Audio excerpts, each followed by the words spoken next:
Woohoo! Potato! Don't know why I started like this. Hey loves, my name is Mayuri Pandey and thanks for clicking on my thumbnail. मैंने खुद बनाया है. See, no one cares. But if you do, तो मुझे Facebook और Instagram पे follow कर लो. और क्या सभी लड़कियों का प्यार एक जैसा होता है? नो. क्या सभी बॉयज़ की फीलिंग्स और फितरत सेम होती है? नो. फिर मैं ये वीडियो क्यों बना रही हूँ?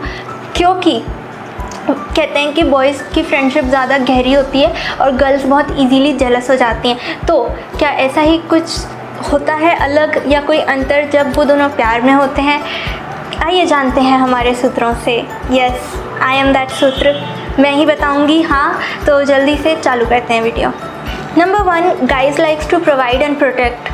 बेसिक से शुरुआत करनी चाहिए. तो बेसिक डिफरेंस यही है कि गाइज जब भी प्यार में होते हैं तो वो बहुत हमेशा like they are givers, you know, they give gifts, favors, everything you want मैं तुम्हें ला के दूँगा. मतलब वो they become दानवीर कर्ण. पता नहीं क्यों उन्हें ऐसा लगता है कि वो मुझे देना ही पड़ेगा इसको बहुत सारी चीज़ें तभी जाके ये खुश रहेगी. उनके पास अगर पैसे नहीं भी होते हैं तो भी से वो चंदू चाय वाले से उधार लेके तुम्हारे लिए चॉकलेट लेते हैं. So they are like that kind of givers in relationship. उन्हें लगता है कि ऐसा करना पड़ता है, इट्स अ रूल. बट ऐसा कुछ भी नहीं है भाई, मत क्या करो इतना. But yeah they are providers and protect. वो बापरे इतना प्रोटेक्ट करते हैं गाइस. मतलब हर एक बंदा बॉडीगार्ड होता है. इट जस्ट वो उस चीज़ को सीरियसली लेके उससे प्रोफेशन नहीं बिल्ड करते हैं. Otherwise they all like to protect their girl, every girl. So they are protectors also. और वहीं दूसरी तरफ गर्ल्स लाइक बीइंग प्रोटेक्टेड प्यारा लगता है. Number 2, girls care too much. उफ, इरिटेट करके रख देती हैं. ऐसा मेरे को पता है क्योंकि मैं खुद करके रख देती हूँ. But we can't help it. वही तो हमारा प्यार है. लाइक शुरू में गाइस को बहुत अच्छा लगता है कि ओहो इतनी केयर कर रही है मेरी. बट एक टाइम के बाद उनके लिए थोड़ा ये इरिटेटिंग हो जाता होगा शायद. But we can't help it guys. वो मतलब ऐसे वाला रहता है ना कि तुम्हारी तबीयत ठीक रहनी चाहिए, भले भूकंप आ जाए बट तुम्हारी तबीयत ठीक रहनी चाहिए, ऐसी वाली फीलिंग आती है. तो या girls care too much. Number 3, boys का रिस्ट्रिक्शन वाला प्यार. ये मोस्ट टॉक्सिक वन. बट कई बार इस प्यार की वजह से ब्रेकअप भी होते हैं क्योंकि गर्ल्स नहीं समझ पाती हैं कि वो तुम्हें कंट्रोल नहीं करना चाह रहा. वो बस बताना चाह रहा है कि जिसे तुम अपना बेस्ट फ्रेंड कहती हो, अपना सर्वस्व समझती हो, वो इंसान तुम दोनों के प्यारे से रिश्ते के बीच में आ रहा है. और हाँ ठीक है, वो अपने आप नहीं आ रहा, मैं लेकर आ रहा हूँ, लेकिन वो आ तो रहा है ना. एंड यू नो, जो इंसान बहुत ज़्यादा प्यार करता है, मतलब बॉयज़ की बात कर रही हूँ मैं, वो इस बात को हज़म नहीं कर पाता कि आप किसी को बहुत ज़्यादा इम्पोर्टेंस दो खुद से ज़्यादा. फिर भी वो ट्राई करता है. लेकिन अगर वो ट्राई कर रहा है फिर भी उससे वो चीज़ नहीं हज़म हो रही है तो तुम दोनों के टेंस कॉन्वर्सेशन या क्या कहते हैं उसको, झगड़े वगड़े होने के बीच में किसी तीसरे का नाम आ रहा है तो समझना चाहिए कि या तो मतलब उस बात को बढ़ाने से, बहस को बढ़ाने से रिश्ते ख़राब होते हैं. तो इससे अच्छा तुम दिल रख लो किसी एक का, उसका या इसका, जिसका भी रखना चाहते हो. Number 4, girls gate jealous easily. बहुत ज़्यादा आसानी से वो जेलस होने लगती हैं. मतलब बिना कुछ जाने या समझे. यू नो, अगर आप उन्हें ये भी बोल दोगे कि आरती ने मुझे गिफ्ट दिया तो वो इस लाइन को सुनते ही जेलस होने लगेंगी. बट बॉयज़ को आप ऐसे नहीं ट्रिक कर सकते. मतलब आरती ने गिफ्ट दिया बोल के आप गर्ल को जेलस कर सकते हो, लेकिन आदर्श ने मुझे गिफ्ट दिया ये बोल के आप बॉयज़ को नहीं जेलस कर सकते. वो बोलेगा कि अच्छा दिखाओ फिर, प्रूफ दो, ऐसे. बिकॉज बॉयज़ ज़्यादा इमोशनली यू नो स्मार्ट होते हैं, ज़्यादा स्टेबल होते हैं, तो उनको आप ऐसे नहीं ट्रिक कर सकते. बट गर्ल्स हो जाती हैं, उनका जेलसी वाला ही प्यार होता है. नंबर 5, एफ़र्ट्स में अंतर. बॉयज़ को जब प्यार होता है तो वो स्टार्टिंग के डेज़ में बहुत ज़्यादा एफ़र्ट्स डालते हैं आइडियाज़ एंड एग्जीक्यूशन में. लेकिन गर्ल्स को जब प्यार होता है तो वो बाद में लाइक रिलेशनशिप जब पुराना हो जाता है तो इस पार्ट को अलाइव रखने के लिए चीज़ें करती हैं. बिकॉज़ वो अपने हैप्पी ओल्ड डेज़ को मिस करती हैं. तो उन्हें लगता है कि शायद मेरी चीज़ें करने से पहले जैसी यू नो एक vibe, happy vibe, starting days वाली वाइब वापस आ जाए.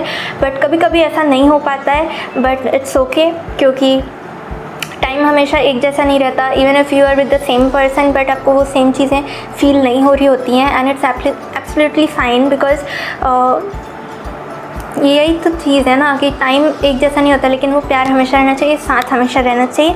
और इफ़ इस रीज़न से आपको उसको छोड़ने का मन कर रहा है तो कि बोर हो गया टाइप, तो मतलब आपको प्यार हुआ ही नहीं था कभी. नंबर 6, लड़कियां बहुत ज़्यादा कैलकुलेट करके प्यार करती हैं, बहुत ज़्यादा सोचती हैं वो प्यार करने से पहले। एंड बॉयज़ आर लाइक कि प्यार हो गया तो हो गया, अरे पसंद आ गई तो आ गई, कोई टेंशन नहीं, घर वालों की टेंशन नहीं, मैं मना लूँगा, इट्स ओके। बट कभी कभी नहीं मानते हैं घर वाले और फिर प्रॉब्लम हो जाती है। But boys are overconfident कि मैं मना लूँगा टाइप, उन्हें लगता है कि उनके घर में सिर्फ उन्हीं की चलती है, but that's not true guys, तुम्हारी नहीं चलती है तुम्हारे घर में, समझ लो। नंबर 7, गाइस जब लविंग रिलेशनशिप में होते हैं तो वो इन्फ्लुएंस नहीं होते हैं इतनी इजीली कि किसी ने कुछ कह दिया और उसने मान लिया टाइप। बट गर्ल्स बहुत जल्दी बातों में आ जाती हैं और फिर डबल थॉट के साथ आपको देखेगी, वरुण तुम्हारे बारे में ये कह रहा था, क्या ये सच है? मैं अगर बोलूँ नहीं तो क्या मानोगी? नहीं, वरुण से जाके पूछूंगी। तो फिर जा फिर, तो मतलब ऐसे यकीन बनाए रखना बहुत मुश्किल हो जाता है गाइस।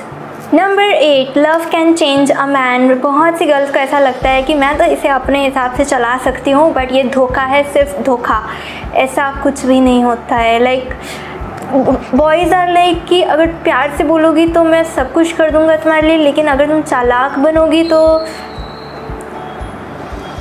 येड़ा नहीं हूँ मैं। सो दैट्स द वाइब कि अगर जेन्युइनली आप उसको प्यार करती हो तो वो तुम्हारे लिए कुछ आदतें छोड़ देता है, कुछ आदतें अपना लेता है, लेकिन अगर बेनिफिट्स के लिए उससे चीज़ें करवाना चाहो तो उनको एक टाइम के बाद तो समझ आ ही जाएगा, कभी ना कभी तो समझ आएगा ही। एंड देन तुम ख़त्म, टाटा बाय बाय, अगले जन्म में भी नहीं मिलेंगे। नंबर 9, मूव ऑन करना उस पर्सन से जिससे प्यार हो। अकॉर्डिंग टू रिसर्च गर्ल्स बहुत इजीली मूव ऑन कर जाती हैं, पर मैं इस बात की तह तक जाना चाहती हूँ, वो गर्ल्स जो मूव ऑन कर जाती हैं बहुत आसानी से, ये वही गर्ल्स होती हैं जो किसी बैड रिलेशनशिप से बाहर निकली हों या बहुत ज़्यादा अपने इमोशंस को फोर्स कर करके रिलेशनशिप में आई रही हूँ। लाइक होता है ना, कोई बहुत बार अगर प्रपोज़ कर रहा है तो फिर उसको हाँ कह दिया दिल रखने के लिए, देन फिर आपको रियलाइज़ हुआ कि नहीं, आई डोंट लव यू, मैंने बस ऐसे ही हाँ कह दिया था कन्विंस होके टाइप का।